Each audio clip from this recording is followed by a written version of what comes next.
Bonjour et bienvenue sur ce plateau de EAD TV dans la grande interview consacrée à l'éducation dans tous les sens du terme. Aujourd'hui, une thématique nous tient à cœur et nous la proposons pour le bien des parents, des enfants, bref, de la famille. Le bouleversement familial. Pour en débattre, nous avons invité pour vous le prophète Christelle Tella Dramos. Avec lui et à base de nos questions, cet homme d'église va nous dire comment la famille est la première institution du Seigneur, donc la première institution éducative. Prophète Tella, bonjour. Bonjour. Très heureux de faire votre connaissance. Est-ce que vous pouvez vous présenter de vous-même au public qui vous suit en ce moment sur la grande interview EAD TV? Bonjour, chers téléspectateurs.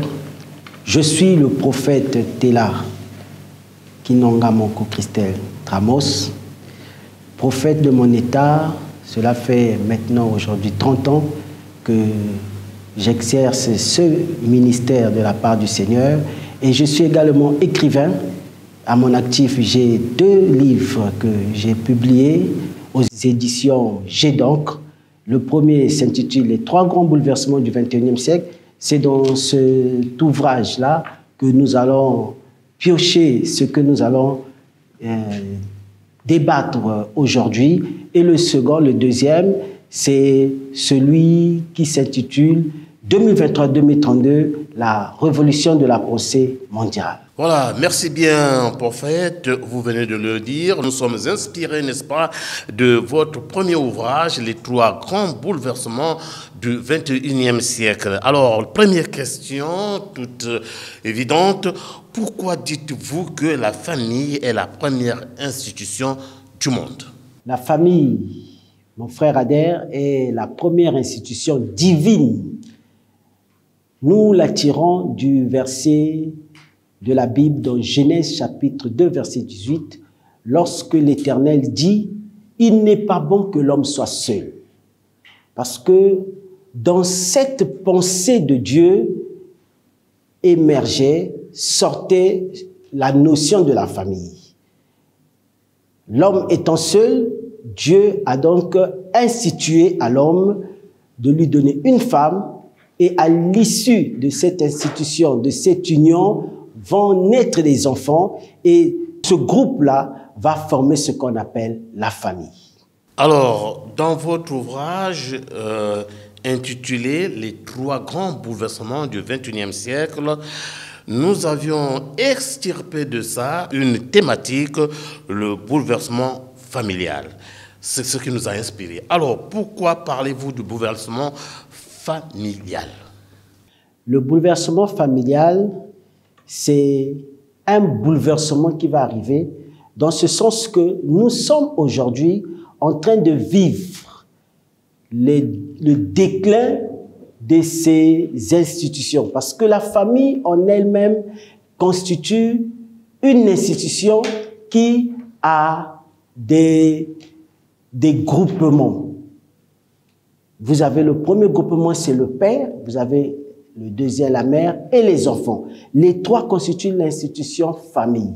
Mais cette institution, de nos jours, est en train de vivre des essoufflements. Vous voyez, au niveau de la notion du père, nous voyons ce qu'on appelle le père est comme arrivé à un niveau où il a abandonné sa charge. Il abandonne sa charge.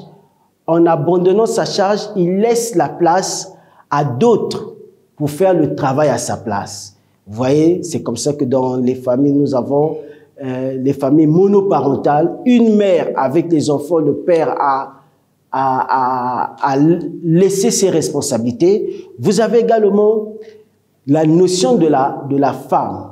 La femme s'est ingérée dans la notion de la mère et on dit qu'on nous parle de l'émancipation de la mère.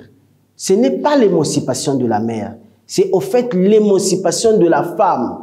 Mais il y a une différence entre une femme et une mère. Parce qu'une femme, c'est un être de sexe féminin qui n'a pas d'enfant.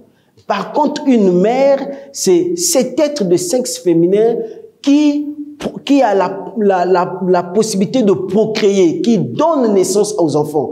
Quand une femme donne naissance aux enfants, elle devient mère. On ne peut pas parler de l'émancipation de la mère, parce que la mère, elle incarne même la famille. Elle va s'émanciper par rapport à quoi? Et c'est ce que nous sommes en train de vivre. Ces essoufflements-là sont en train de nous montrer que la société dans laquelle nous nous trouvons. Vous avez également là les enfants qui devaient être dans la famille, qui devaient être vraiment représentés par des responsables, des personnes responsables. Mais nous voyons les enfants très tôt, dès leur bas âge, prendre des responsabilités. Les enfants commençaient à laisser leur position pour prendre des responsabilités et commencer à être des adultes au lieu et place de l'état dans lequel ils se trouvaient.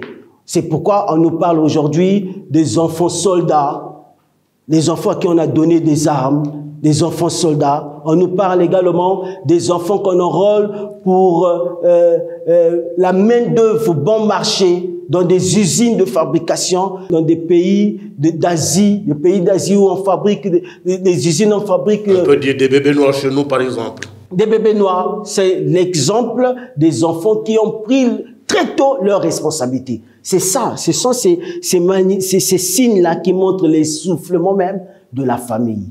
Par rapport à cela, nous venons annoncer, il va y avoir des bouleversements. Donc, ces tares que nous avons cités vont rentrer. Les bouleversements dans ce niveau ici vont ramener la notion de la famille telle qu'on la vivait dans le passé.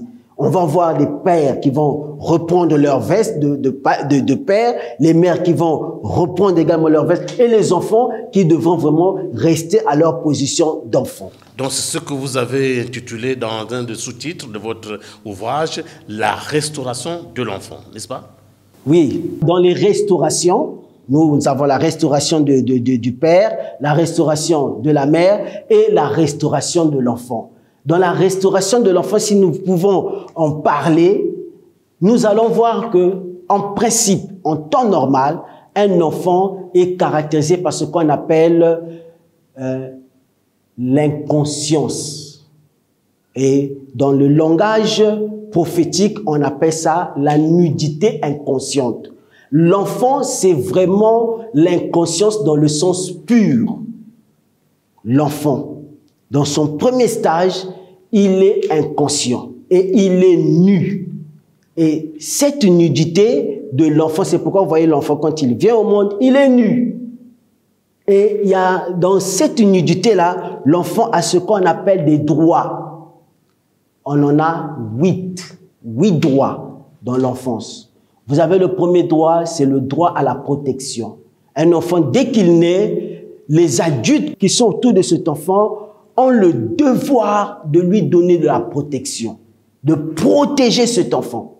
C'est le premier droit de l'enfant. Le deuxième droit de l'enfant, c'est le droit à la santé. Et dans le droit à la santé, ce droit-là n'incombe pas seulement les parents, mais puisque nous sommes dans un État, l'État a le devoir de mettre à la disposition des parents des hôpitaux qui permettront aux parents d'amener les enfants pour prendre les soins requis. Lorsque la pathologie de l'enfant, il n'y a pas des hôpitaux appropriés pour endiguer cette pathologie dans le pays, l'État a le devoir de pouvoir faire évacuer cet enfant à l'extérieur. Et c'est ce qu'on appelle le travail des services sociaux. En principe, dans les pays, les services sociaux devraient s'en occuper. Un pays responsable doit avoir ce genre de services pour que les enfants puissent bénéficier de ces soins. Si dans le pays, on n'a pas, pour que les enfants puissent en bénéficier à l'extérieur, trouver des pays qui en font. Vous avez le troisième, c'est le droit à l'éducation. C'est également pareil.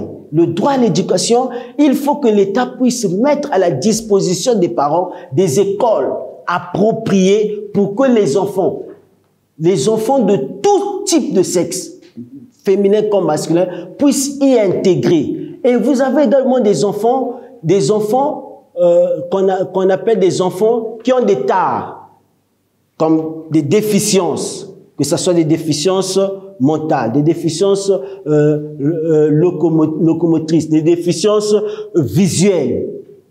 Des exemples de déficiences auditives. Par exemple, il faut que l'État puisse mettre à la disposition des parents, de ces enfants-là, des écoles appropriées, des écoles qui leur permettent de pouvoir suivre, recevoir l'éducation. Vous avez également le droit à la nutrition. Les parents doivent donner aux enfants la nutrition par rapport à leur âge, selon leur âge. Leur donner la nutrition qu'il leur faut. Pour une bonne croissance physique. Une bonne croissance physique des enfants. C'est le droit des enfants. Vous avez également ce qu'on appelle le droit à l'assistance sous toutes ses formes. Les enfants ont besoin de ce droit. C'est pourquoi vous entendez l'adage qui dit « les femmes et les enfants d'abord ». Lorsque vous arrivez quelque part, même lorsqu'on fait la queue pour rentrer dans l'avion, on le précise toujours, les femmes et les enfants ont la priorité parce que les enfants doivent bénéficier de cette assistance.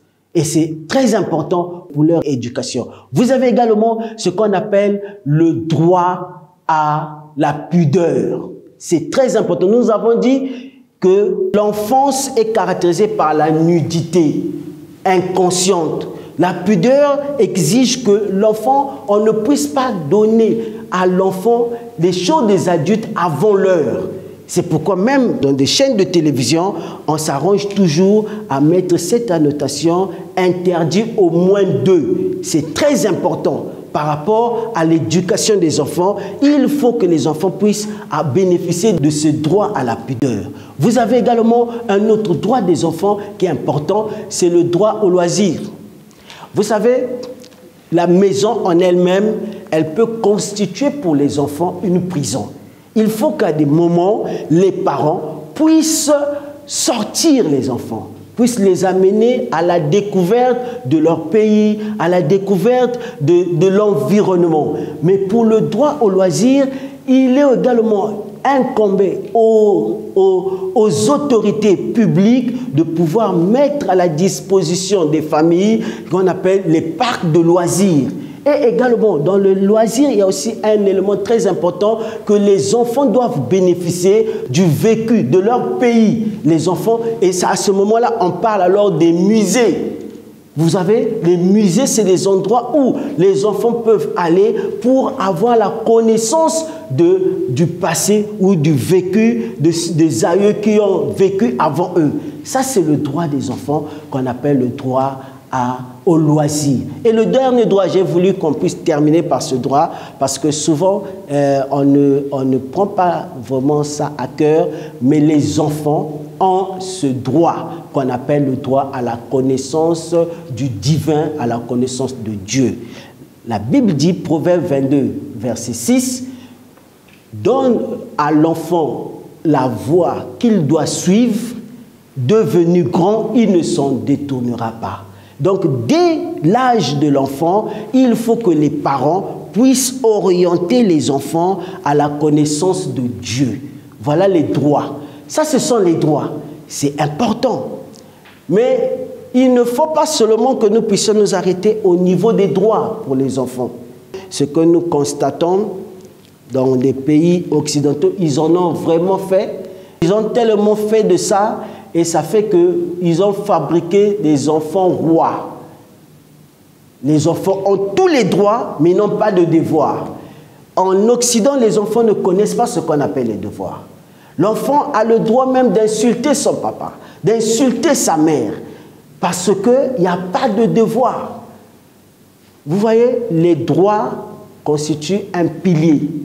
Dans le psychisme de l'enfant, il y a ce pilier. Il y a un deuxième pilier qui est important dans le psychisme de l'enfant, c'est les devoirs. On appelle ça les garde-fous qu'on doit mettre devant l'enfant pour que l'enfant puisse bien grandir avec tout ce qu'il faut. Vous voyez, les garde-fous dans l'éducation de l'enfant, c'est comme lorsque vous êtes devant votre voiture, vous êtes en train de conduire, vous avez des garde-fous qui sont devant vous.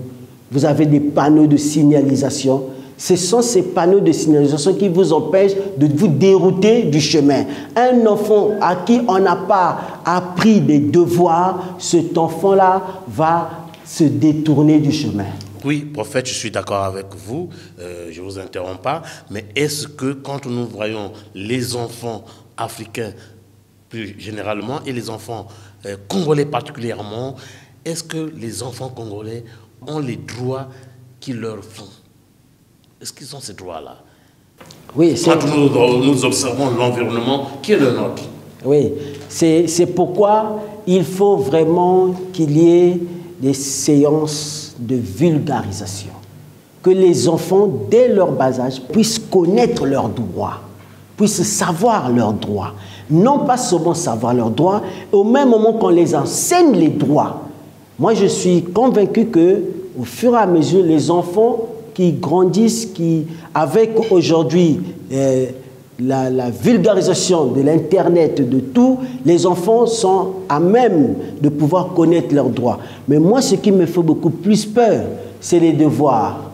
Est-ce que les enfants pourront être à même de savoir, d'avoir en leur conscience les devoirs qui leur incombent? Alors, qui n'est-ce pas, va enseigner ces devoirs-là aux enfants? N'est-ce pas vous et nous? Et notamment, surtout les hommes d'église, non? Non. Le travail, nous avons dit au départ que la famille est une institution. Dans la famille qui est une institution, quand on essaie de regarder au microscope, nous allons nous rendre compte que la famille est une république en miniature. C'est pourquoi on parle de la famille, la cellule de base. C'est la première, je ne vais pas dire la première cellule, parce que la cellule, c'est le premier élément même de tout un organisme. Donc la famille, c'est la cellule. Dans la famille, vous avez tout le pays à l'intérieur. Or, au sein d'un pays, si la famille, c'est un pays en miniature, c'est que qui va représenter le président? Le président de la République dans la famille. Qui va représenter le gouvernement dans la famille et qui va représenter le peuple dans la famille. Dans la famille, on dit le père, c'est le chef de famille.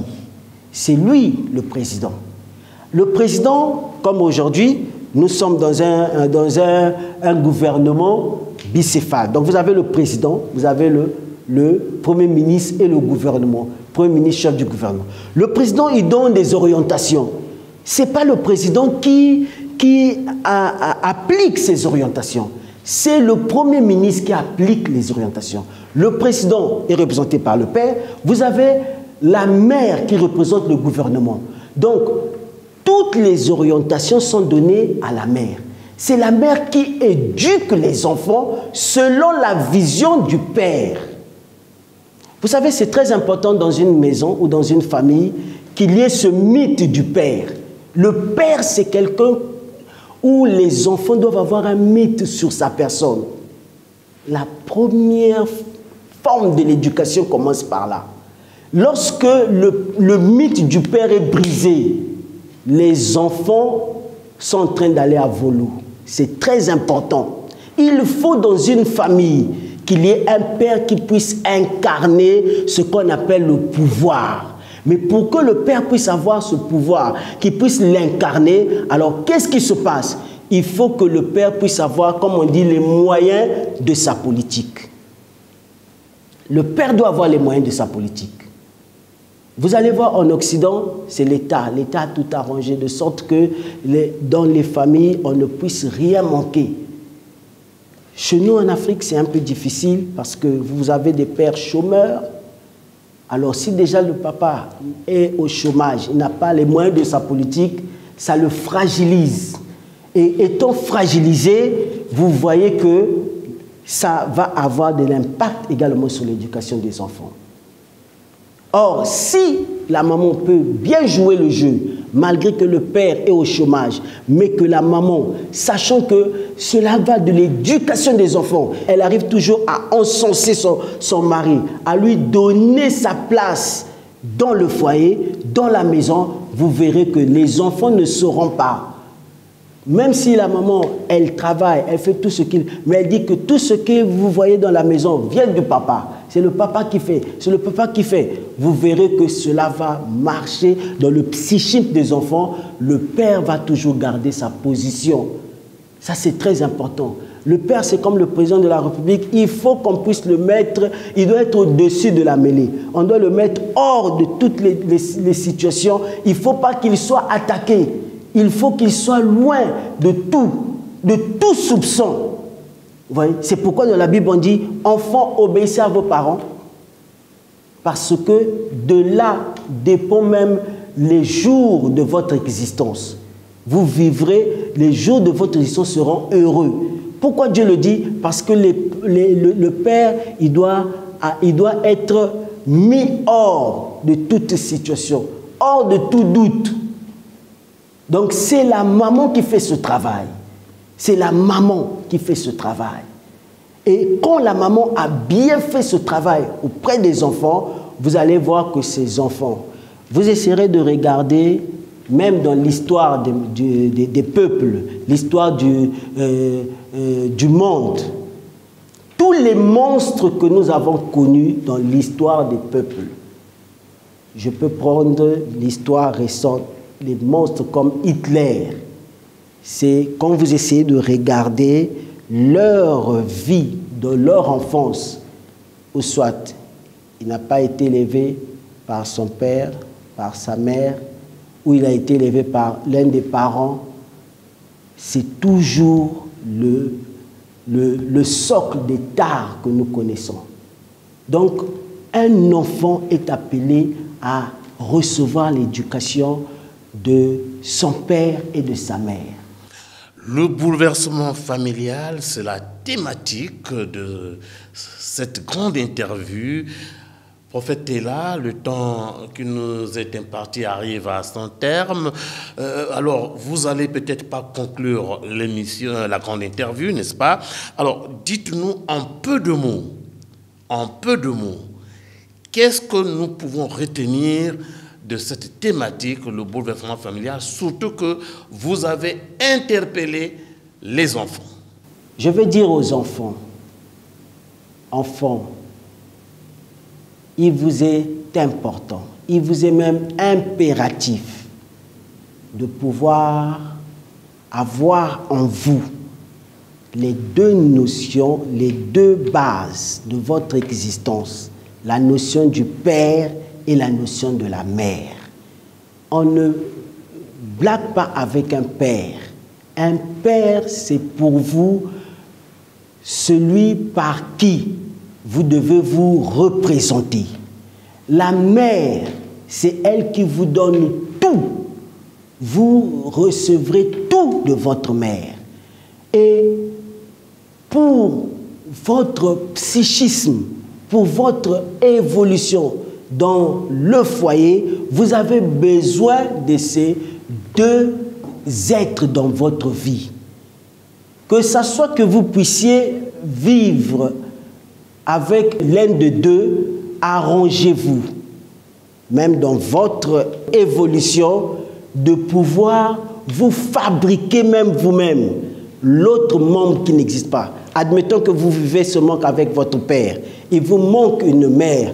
Regardez même dans la famille. Identifiez une personne qui soit pour vous une mère et accrochez-vous à elle parce que vous en avez besoin. Identifiez quelqu'un qui soit pour vous l'image du père qu'on doit respecter, qu'on doit écouter parce que cela va de votre évolution et de votre survie dans l'avenir. Voilà, mon frère Ader, ce que je peux dire aux enfants aujourd'hui pour conclure notre émission.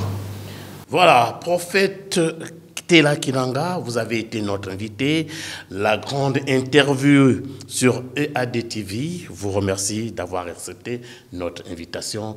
Chers téléspectateurs, on se retrouve à une prochaine occasion.